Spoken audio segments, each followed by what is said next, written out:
In January 1932, wind blew dirt 10,000 feet into the air, nearly 20 times higher than the Washington Monument. The sky turned brownish gray. 60-mile-per-hour dirt-filled winds lashed Texas, Oklahoma, and Kansas. People called it awe-inspiring. 14 more dust storms, occurred that year alone. Clouds of dust would boil to the heavens, sometimes with spooky silence, and other times accompanying the flash and roar of a rainless thunderstorm. A terrible dust storm came in. The way the sun was shining, it looked like fire, and I thought to myself, surely this is the end of the world.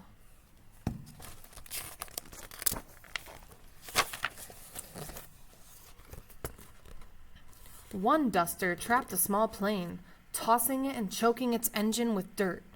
As its control was Charles Lindbergh, first to fly solo across the Atlantic. He made a forced emergency landing, proving that even a legendary aviator was no match for a dust storm.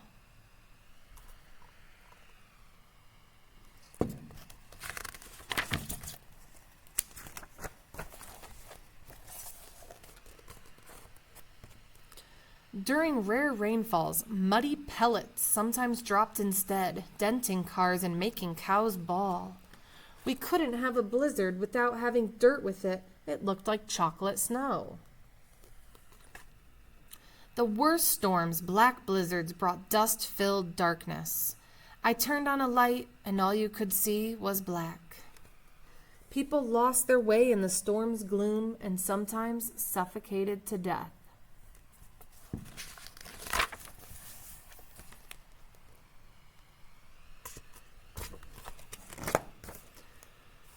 Storms could blow for days and be immediately followed by another and another, making for unrelenting blows for weeks on end.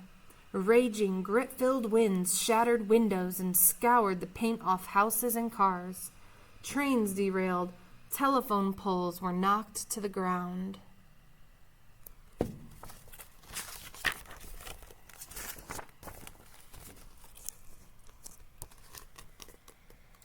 Depending where it came from, the flying dirt was brown, black, yellow, gray, or red. Sometimes it was as fine as talc, other times as coarse as gravel. It could tickle your nose with a sharp, peppery smell or turn your stomach with a greasy stink. The swirling dust generated static electricity. The air flashed. Jolts of electricity shocked people when they touched metal or another person. Cars shorted out and died. Spines on barbed wire fences glowed blue.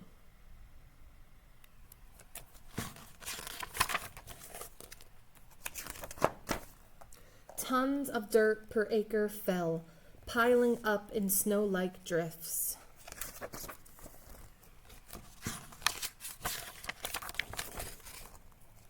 The drought continued. 1 year, 2 years, 3 years.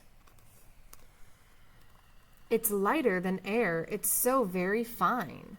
Dust got into everything. People taped their doors, stuffed wall cracks with rags, and covered windows with sheets to keep it out of their houses. But it still seeped in. People fanned the inside of their house with wet rags to keep the dust down. Parents spread damp sheets over their babies' cribs.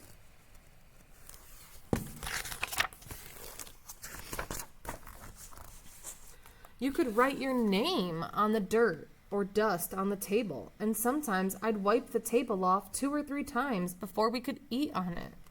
If you were cooking a meal, you'd end up with dust in your food, and you would feel it in your teeth. Still, it seeped in. The ceilings of some houses collapsed from the weight of dust that had gathered in the attic.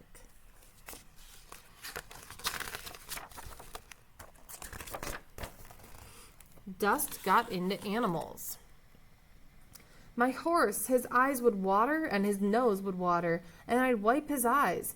It would just be a lot of mud in the palm of my hands. I'd dig it out of his nostrils. It blinded chickens and cattle and choked them to death. Small birds and animals suffocated by the hundreds in bad storms. Dust got into people, too. The dust tore up the delicate interior of the lungs, making people sick and weak. It brought chest pains, shortness of breath, and hard coughs that could break a person's ribs. Doctors called it dust pneumonia. Children and the elderly suffered the worst. The Red Cross opened 6 emergency hospitals to deal with the crisis. They distributed more than 17,000 dust masks. Still, hundreds became ill and some died.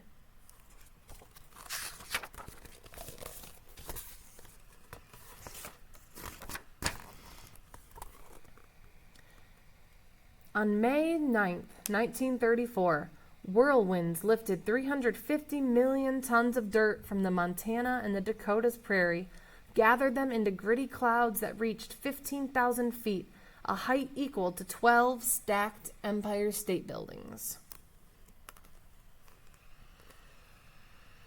Enough dust to fill 1,500 modern supertankers blew east.